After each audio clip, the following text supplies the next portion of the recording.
नमस्कार, आप देख रहे हैं टाइम्स न्यूज और मैं हूं आपके साथ छवि।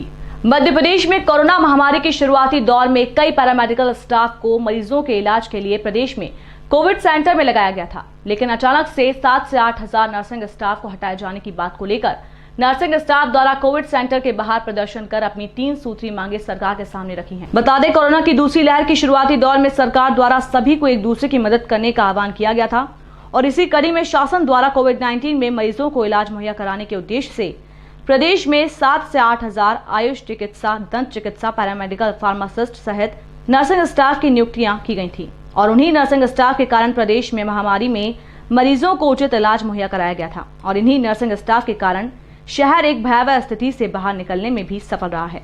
लेकिन आज इन्हीं विभिन्न प्रकार के नर्सिंग स्टाफ द्वारा अपनी 3 सूत्री मांगों को लेकर कोविड सेंटर के बाहर प्रदर्शन किया गया है। उनका कहना है कि अब उनका काम होने के बाद शासन उन्हें निकालने के मूड में है, क्योंकि अब कोरोना फिर से अपनी अंतिम स्थिति में पहुंच चुका है। लेकिन पूरा नर्सिंग स्टाफ इसका विरोध करता है। सभी नर्सिंग स्टाफ को संविदा में नियुक्ति दी जाए, वेतन में वृद्धि की जाए, साथ ही अन्य नर्सिंग स्टाफ को मिलने वाली सुविधाएं भी उन्हें प्रदान की जाएं। इन्हीं सूत्री मांगों को लेकर प्रदर्शन कर प्रदेश में स्टाफ द्वारा काम बंद किया गया है। प्रदर्शन में शामिल एक नर्सिंग स्टाफ महिला का कहना है कि पिछले दिनों जब वो कोविड-19 सेवाएं दे रही थी, तभी उनके पति का देहांत हो गया था। देहांत के 10 दिन तक उन्होंने अवकाश पर रहकर घर संभाला और 10 दिनों के बाद जब वो वापस आई तो उनकी तनख्वाह तक काट ली गई। नर्सिंग स्टाफ को केवल 1 दिन का सप्ताह में अवकाश दिया जाता है। अब यदि हमारी सेवाएं समाप्त कर हमें घर बैठा दिया जाए तो हम घर कैसे चलाएंगे? इन सभी सवालों को लेकर शासन के सामने इन सभी नर्सिंग स्टाफ ने एक साथ लामबंद होकर गुहार लगाई है। 1000 अबव डॉक्टर हैं, हम सभी 1 साल से कार्यरत हैं, लेकिन उसके बाद जब कोविड की लहर ख़त्म हो जाती है तो हम लोगों को निकाल दिया जाता है। जब वापस आती है तो हमें वापस रख लिया जाता है।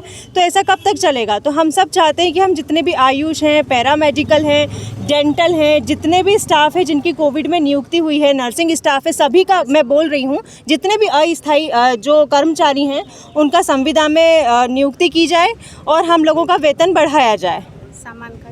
समान कार्य समान अधिकार। अभी तक मैम कितने डॉक्टर हैं और कहाँ पे रहे? देखिए, आयुष डॉक्टर जो हैं वो CHMO RRT, SDM RRT, home isolation, control room, मतलब MTH, सुपर स्पेशलिटी, राधा स्वामी, हर जगह आयुष डॉक्टर ही संभाल रहे हैं। तो सभी डॉक्टर क्या हड़ताल पे बैठे? जी, आज सारे डॉक्टर हड़ताल पर हैं। आज पूरे MP में पूरे मध्य प्रदेश में ये हड़ताल की गई है।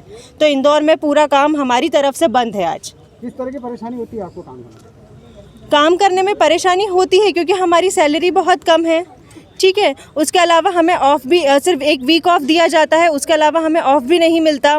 अगर हम बीमार हो जाते हैं तो हमारी सैलरी कट कर ली जाती है। अगर हम पॉजिटिव आते हैं तो हमें कोई स्पेशल लीव्स नहीं मिलती, हमारी उसकी भी सैलरी कट हो जाती है।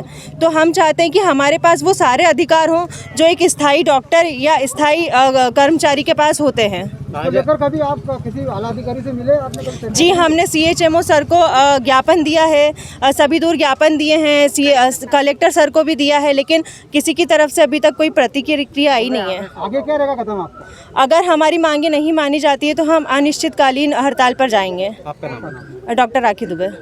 टाइम न्यूज देखिए अब आपके मोबाइल और स्मार्ट टीवी पर। लाइव प्ले स्टोर से डाउनलोड करें।